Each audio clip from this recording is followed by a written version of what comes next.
In a world where fantasy football has taken over the land, two unlikely heroes will arise. They call themselves the Fantasy Football Apocalypse. But who are they?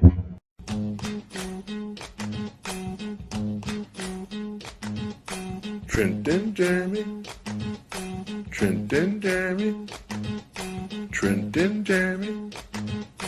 Trent and Jeremy. Trent and Jeremy, yes, they are the boys. When it comes to fantasy advice, they got the noise. One's a little loud, and he's far from cautious. His voice alone will turn your stomach nauseous. MC number 2, well, it's just not that simple. Some would even question that he's borderline mental. These two combined will try to be funny, but their main goal is to try to make you money. Oh, yes! Hello, everyone, and welcome back. It is time yet again for the Fantasy Football Apocalypse. I am Trent Scott, joined by Jeremy Scott. You absolutely nailed that intro. I would give that a 9 out of 10. I'm going to start rating those, because the people expect it now. I come prepared.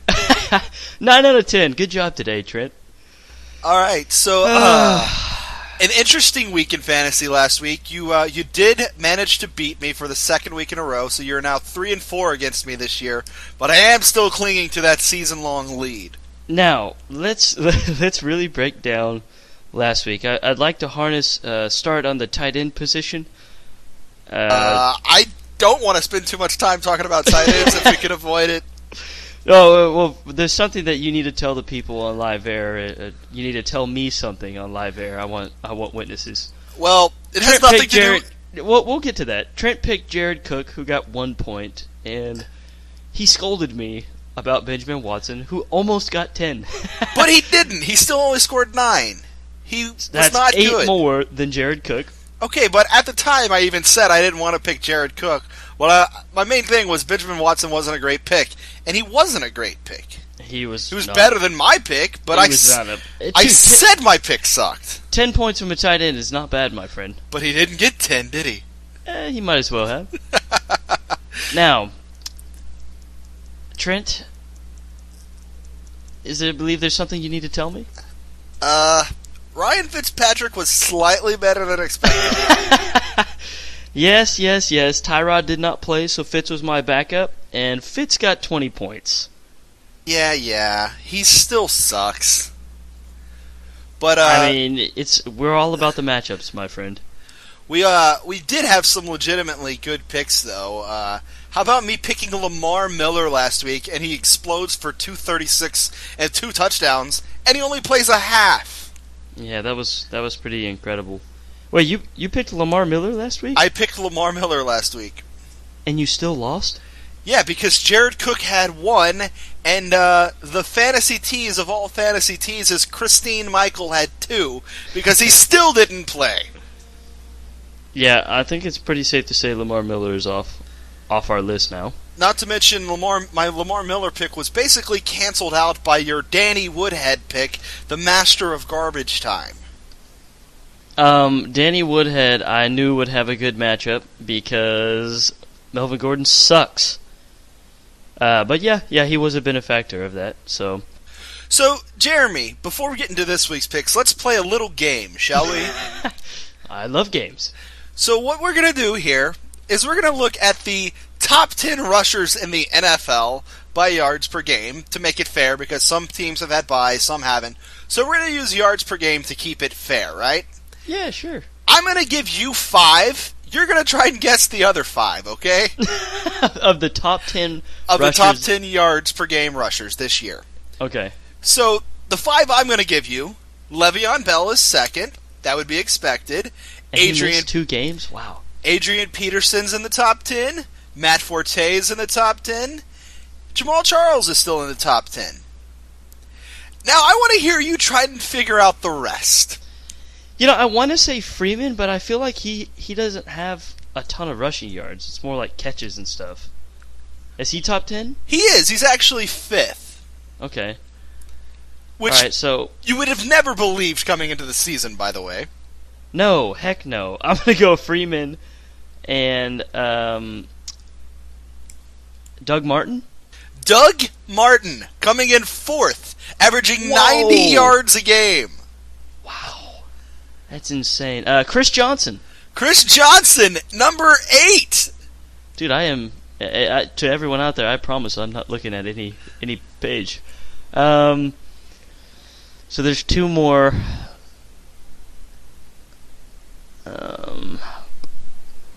Forsett?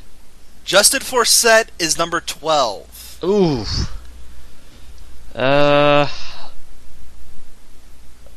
What's slipping to slip? Give me 30 more seconds. I'm trying to think who's on my other rosters. Gosh, who's been running well? I got nothing. So, well, are you? I mean, I'm sure Jamal Charles is probably still out there. Jamal Charles was one of the ones I gave you. Oh, okay. So the 2 that you're missing, at number 10, Giovanni Bernard. Whoa, really? Yes, and you are missing the number 1 leading rusher in yards per game In the league? in the league. All right, hang on.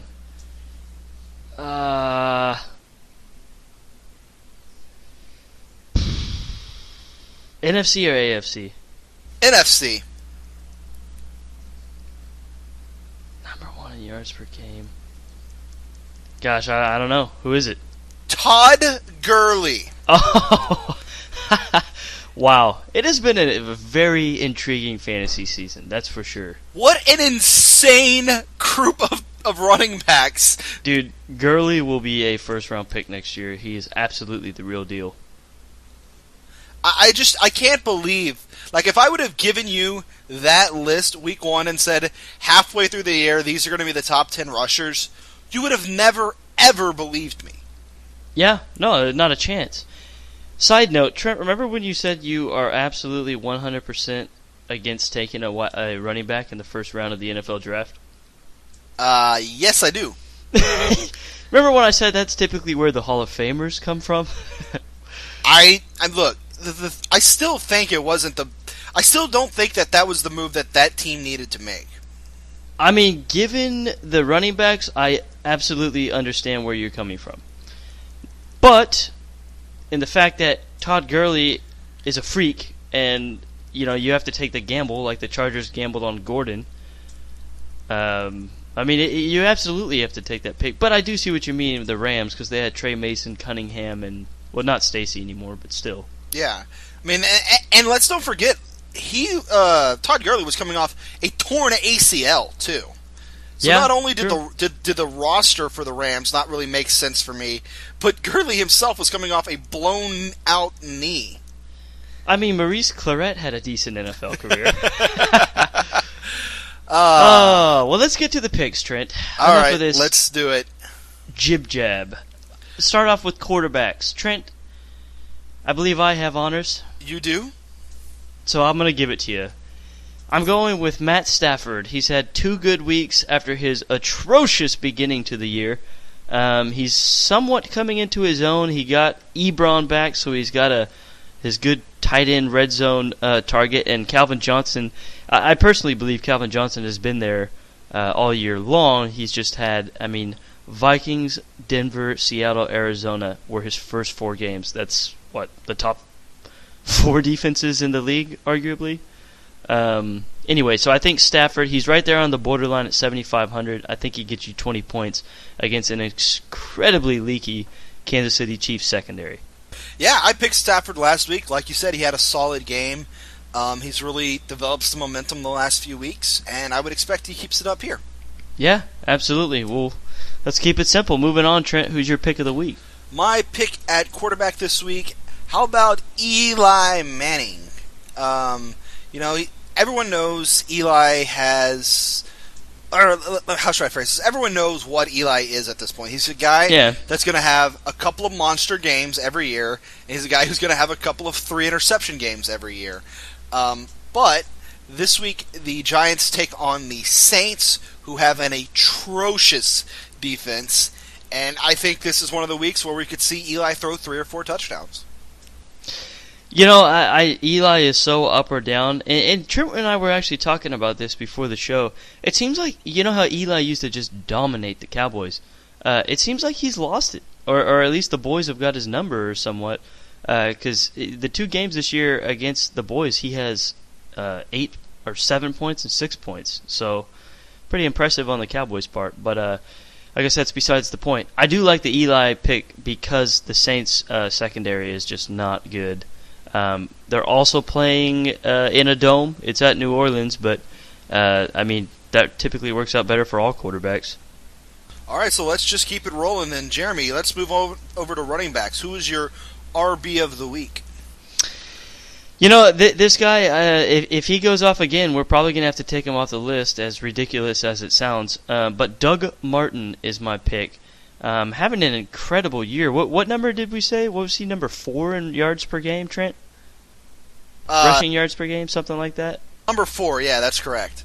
Crazy. Coming off a 136-yard performance, 3 catches, 35 yards, no touchdowns. I see him getting in the end zone this week against Atlanta.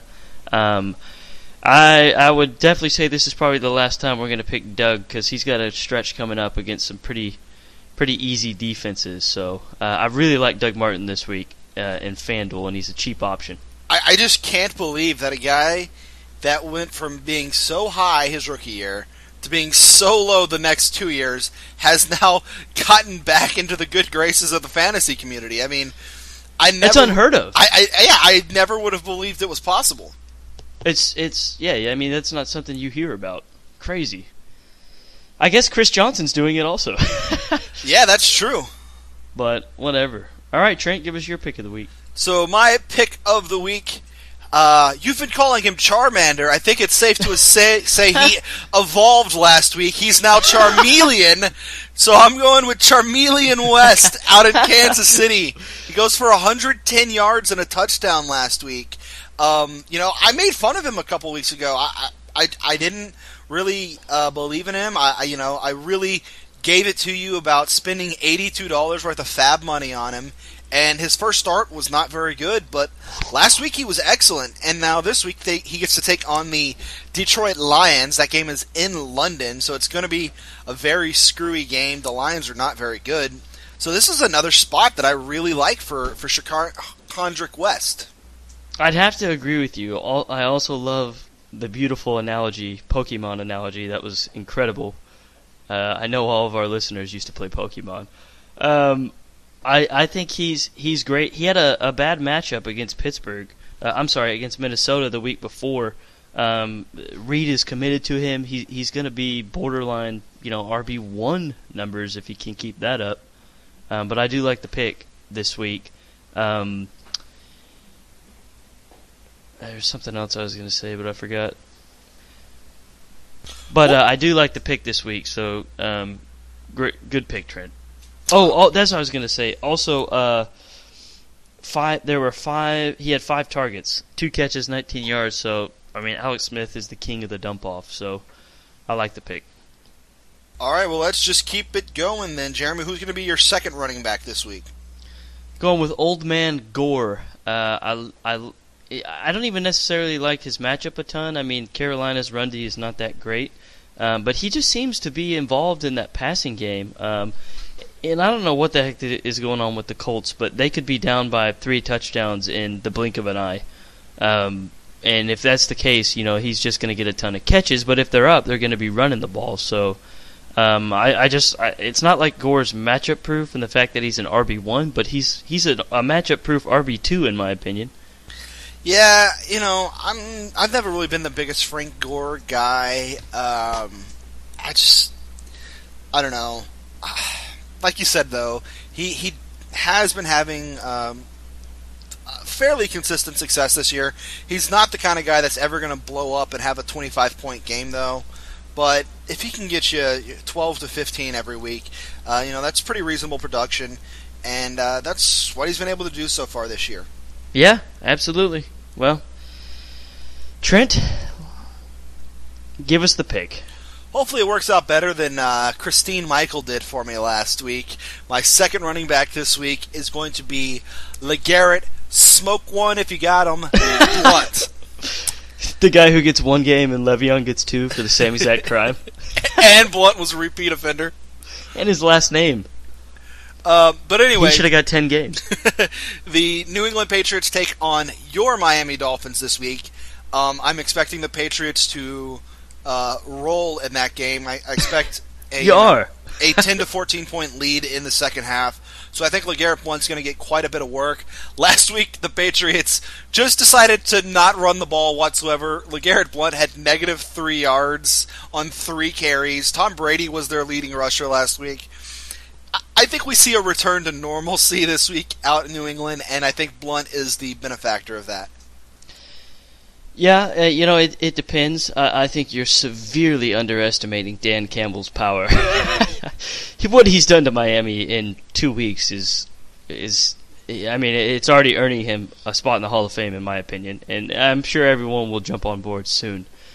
Miami is a rejuvenated team who, I'm sure they're going to be the favorite in Vegas to beat New England this week.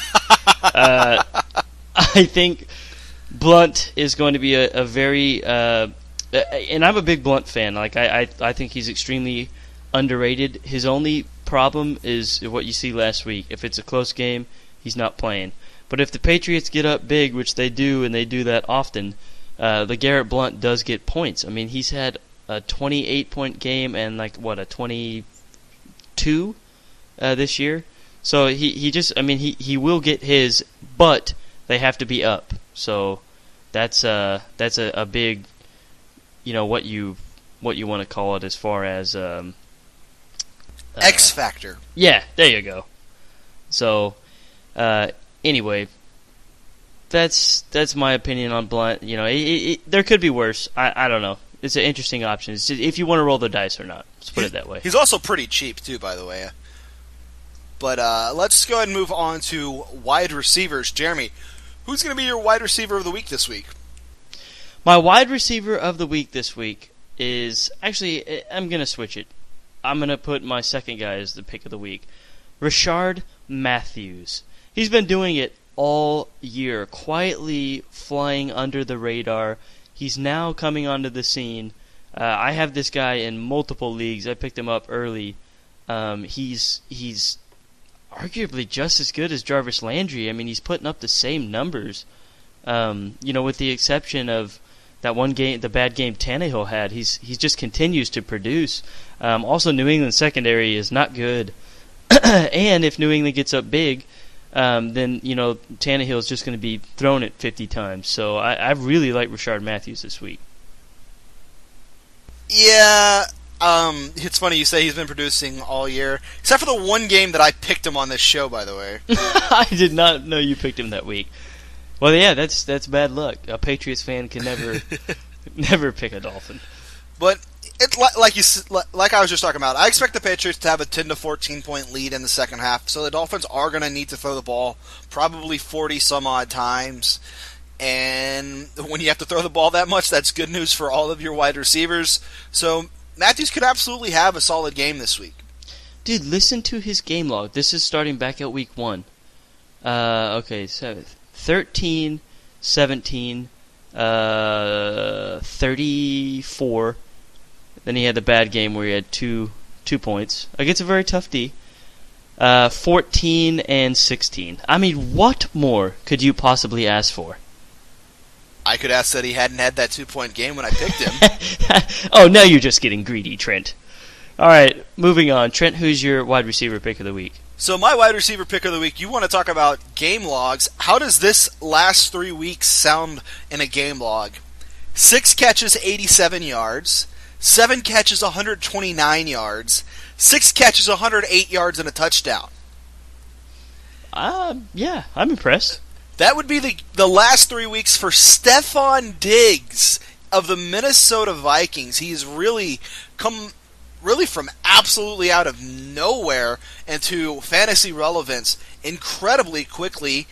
And best of all, they get to play the Chicago Bears defense this week. Yes. And there's every reason to think Diggs can keep it up. I'm not a huge Teddy Bridgewater fan, but I mean, the results are there, and the matchup's there. So I'm going with Stephon Diggs here. Yeah, the numbers don't lie. Since he's been back, I'm not a Bridgewater fan in the fact that I think he's fantasy relevant. I think he's just kind of like the black Alex Smith. I guess as far as the numbers, he has been producing. I don't know why he would cease to produce, especially this week. Maybe against St. Louis next week. But I haven't seen him play either. I haven't really paid a whole lot of attention to him, so I'll do that this week. And but other than that, I mean, he's a cheap option that has a chance to, get some good points. So good pick. All right, so you called an audible a minute ago, and you changed your second wide receiver to your first wide receiver, who was going to be your wide receiver pick of the week. All right, I guess this guy has proven me wrong, so I'll pick him. He's a cheap option who continues to produce. I don't know. He's finally playing to his potential. I'm going with John Brown. He seems to be a favorite target of Carson Palmer, and Cleveland is not the best secondary, but Hayden and Gilbert, I guess, is on the other side. Will be focused on Floyd, the big guys, and Fitzgerald. So I think John Brown is a benefactor in this game. But he just continues to produce. He's had double digits his last 4 weeks every week. So I don't think he's had less than 14. So he's doing well. I like John Brown this week. Yeah, John Brown, another guy who probably gets overlooked a lot more than he should, but it's hard for me to really gauge the Cardinals' group of receivers because everyone knows about Larry Fitzgerald, but then there's also Michael Floyd, and so you never really know on a week-to-week basis who's going to be the primary receiver.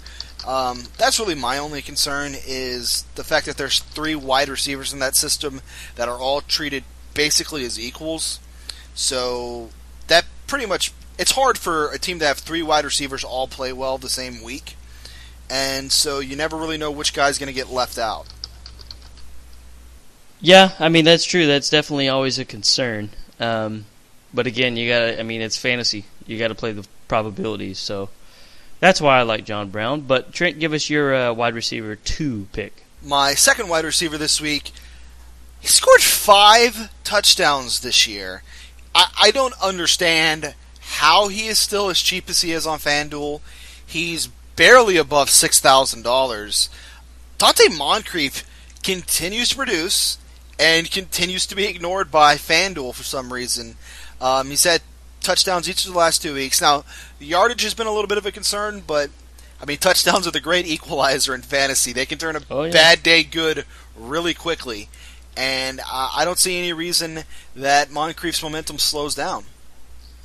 Yeah, I'm pretty sure this is the last week we're starting Moncrief. I just kind of felt bad for Trent, so I let him pick him. Moncrief is a must-start every week. He's got double digits in every game except the one that Luck didn't play. But, I feel bad for you, Trent. Dude, I'm just, based on value, he's absolutely relevant to pick on this show. No, yeah, absolutely. But, again, our show is apocalyptic scenarios. Moncrief is, in my opinion, a must-start every week. But I do like the pick, and he's cheap. So when it comes to FanDuel, you got him. The only stigma is Carolina is top 5 against the pass. But again, and speaking of wide receivers that are treated as equals, I guess there's not 3, but there are 2. So that could be another factor. And T.Y.'s coming off his last game. But again, like I said, I think Moncrief is a must-start every week. Well, let's move over to tight ends. Let's bring this puppy to a close. Who's your tight end of the week this week, Jeremy? Delaney Walker, another thin week at tight end, but he's cheap, $5,400, and playing the Texans. They're not super great against tight ends, but Mettenberger just seems to love Delaney Walker, and I think he's still playing. Is Mariota supposed to be back, Trent? That is unclear at this time. Okay, I thought so also, but if Mettenberger plays especially, I really like Walker. Yeah, I like Delaney Walker too. I own him on my season-long team. He's a guy that's consistently going to get you right around 12 points, which is exactly what he had last week. 7 catches, 55 yards. Those are the kind of games that Delaney Walker is going to give you week in, week out, with the occasional touchdown thrown in. So from a very thin group of tight ends this year, that production is absolutely, you'll take it every week. Yeah. Well, finish us off, Trent. All right, my tight end this week, he scored touchdowns the last 2 weeks. I've had personal success with him before on this show. Kyle Rudolph, a guy that slips through the cracks a lot of the time because he doesn't put up a ton of yards, but he is a consistent red zone threat. Another Minnesota Viking target this week. I love that matchup against the Bears, and I expect the Vikings to have a good game, and I think Kyle Rudolph can score another touchdown. Now, you mentioned the touchdowns the last 2 weeks. Would you mind reading the last 4 weeks' receptions and yards, receiving yards? I would mind it, but if you want to read them, that's up to you. Okay. 2 for 10 yards, 2 for 9 yards. May break the... Oh, nope, 2 for 7. All right, surely he's got a different number than... Oh, no, 2 for 14. Touchdowns, baby. That's all that matters. Yeah, I'm out. I'm out on Rudolph. But I respect your opinion, Trent. You just wait, man. They're playing the Bears. This is the week. Yeah, whatever. I'm so bitter towards fantasy. The team that I feel like I have a better team, I'm not ashamed to say this. I am ashamed to say this. I'm 1-6. 1-6, ladies and gentlemen. And we play each other this week in that league, by the way. I don't know if you realize that. Guaranteed win. For me, I know. I can't wait. It's a guaranteed win for somebody, but I don't know which one of us. I have no idea. My team on paper is incredible. I've just... You know? I just... Sometimes, like Ron Washington says, sometimes that's the way the game goes. You know, Jeremy, you're one of my best friends, but I absolutely love watching your misery this year because you had the flukiest of all fluky championships last year. Skill. And this year, you know, I've said it many times, I thought you had a great roster. So I'm glad the fantasy football karma gods have come back for you with a vengeance this year. Oh, dude, with a vengeance. Just there's nothing I can do, but that's besides the point. I'm doing well in all my other leagues. I'm in first in one, third, and playoffs in another so far. But you know, sometimes that's the way it goes, my friend. But that's besides the point. Trent, any parting words? Actually, yes. I did have a little bit of advice for our listeners this week. I want to talk about a move that I made in our league that went completely under the radar and then single-handedly won my matchup for me last week. Jordan Reed was available as a free agent. He had missed 2 games in a row with concussion.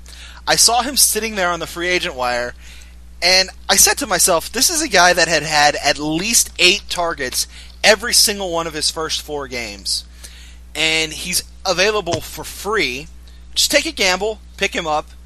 Of course, he explodes, 11 catches, 2 touchdowns, scores 30 points in our league, wins me the game. But all that is to say, pay attention to who's on the free agent wire and really look at their production, because sometimes you can find a diamond in the rough just sitting there and pick them up without anybody even noticing it, and it can be enough to swing you a game or two.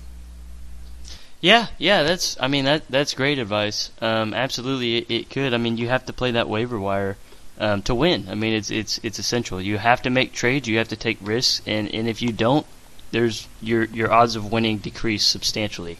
How often do people draft a team, Trent, not make a move or add anyone or trade and win a championship? Not very often. Yeah, exactly. So people with that mentality, I don't understand it, but you're not going to win. You got to make moves. One other thing, Trent, that I remembered I was going to make a point of, these guys are all under 7,000 on FanDuel. Eddie Lacy, Justin Forsett, and Latavius Murray. I would not pick Lacey just due to his ankle. I'd monitor the ankle situation more, but he's playing Denver, so that's going to be a tough matchup. He's looking to get back on track next week, I think.